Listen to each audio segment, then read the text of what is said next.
Ողջույն իմ թանկագին հետևորդներ, իմ հավատարիմ լսարան։ Շնորհակալ եմ, որ այսօր էլ ժամանակ եք գտել լինելու ինձ հետ եւ լսելու մի պատմություն, որը ոչ միայն հուզում է, այլև ստիպում է մտածել կյանքի ամենանուրբ ու միևնույն ժամանակ ամենավտանգավոր թելերի մասին։ Այսօր ես ձեզ կպատմեմ մի դեպքի մասին, որը տեղի է ունեցել մեր կողքին, մեր քաղաքի հին ու լուռ փողոցներից մեկում։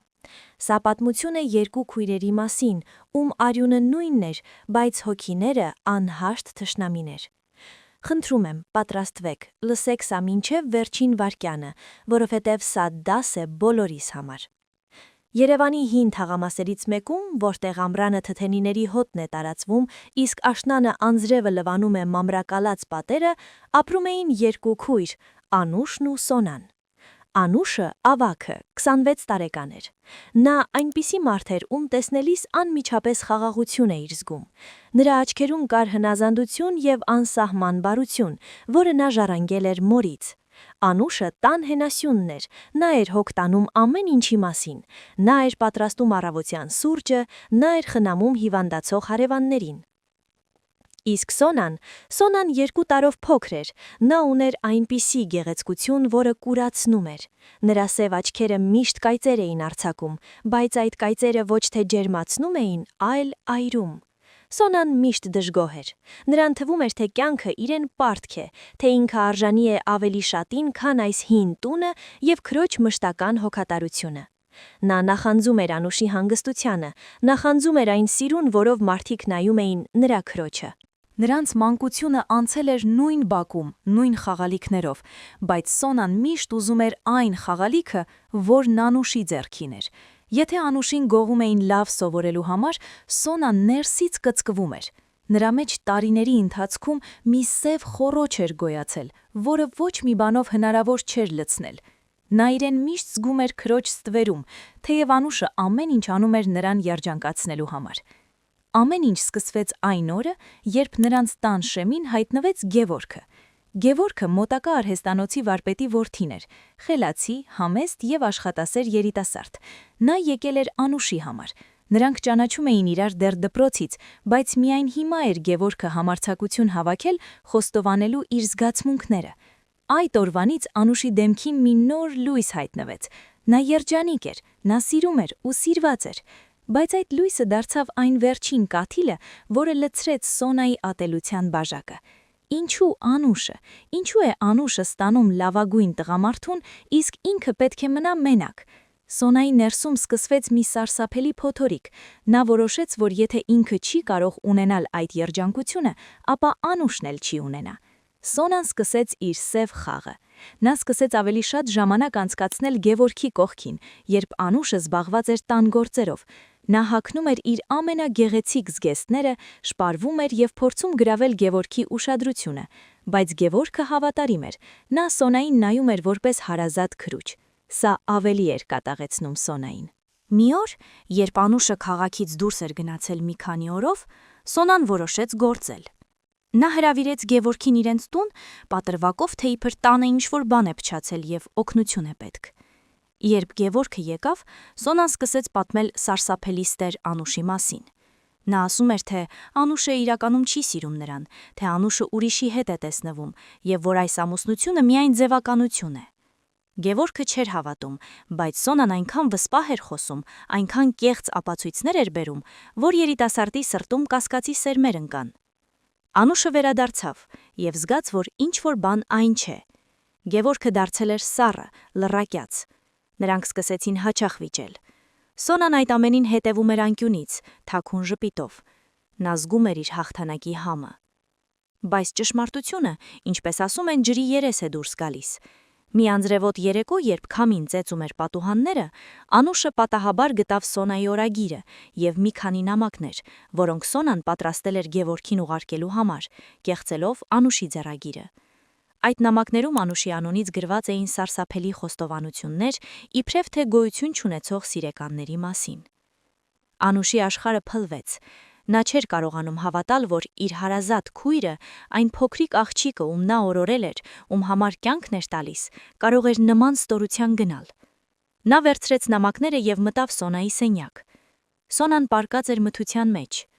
Անուշը միացրեց լույսը։ Նրա ձեռքերը դողում էին, իսկ աչքերից հորդում էին դառնության արցունքները։ «Սոնա, սա ինչ է», հարցրեց նա ցույց տալով նամակները։ «Ինչու ես սա արել։ Ինչ վատություն եմ քեզ արել ես»։ Սոնան վեր թռավ տեղից։ Տեսնելով նամակները քրոջ ձեռքում, նա սկզբում վախեցավ, բայց հետո վախը վերածվեց կատաղության։ Նրա դեմքը այլանդակվեց ատելությունից։ «Որովհետև ես ատում եմ քեզ, Անուշ,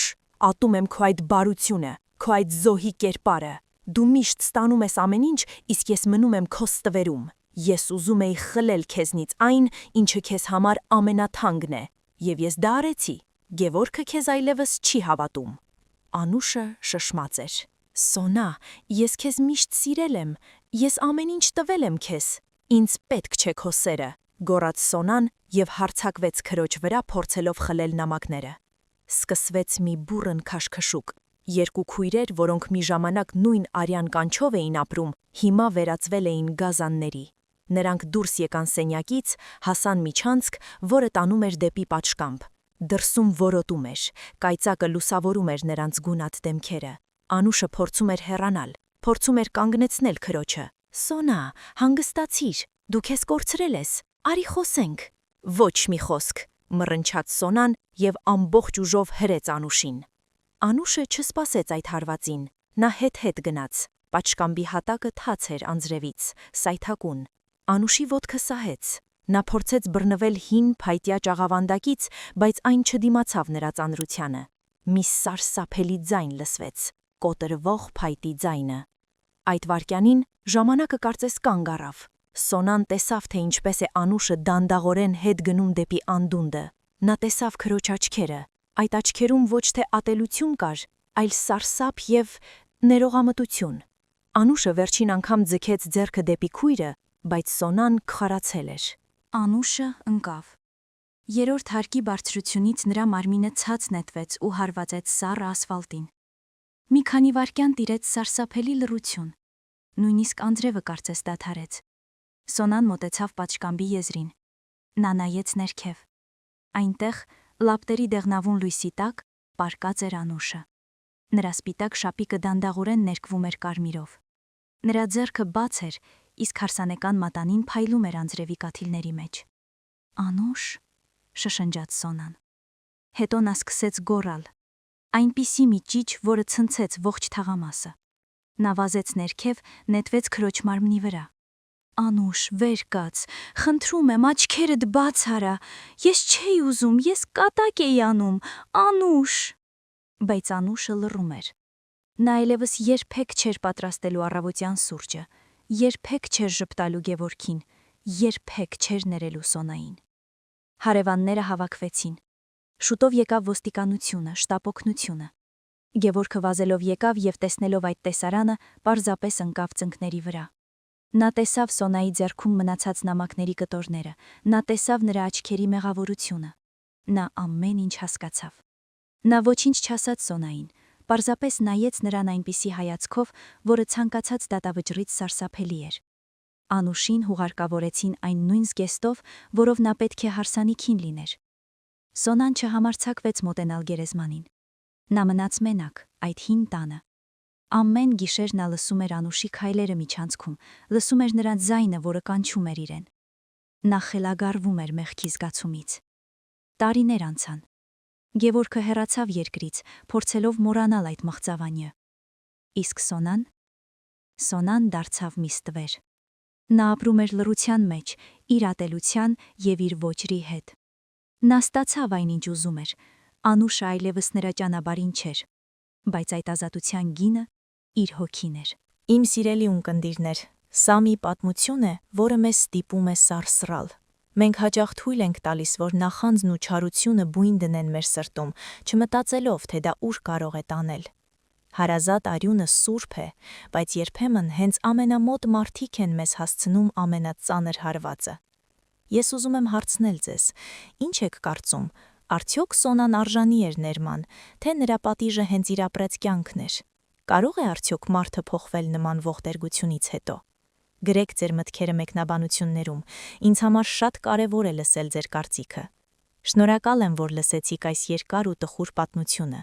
Գնահատեք ձեր հարազատներին, ներեք նրանց, քանի դեռ ուշ չէ, որովհետև կյանքը կարող է կանգ առնել ընդամենը 1 վայրկյանում։ Ձեզ հետ էի ես։ Մնացեք խաղաղությամբ և սիրով։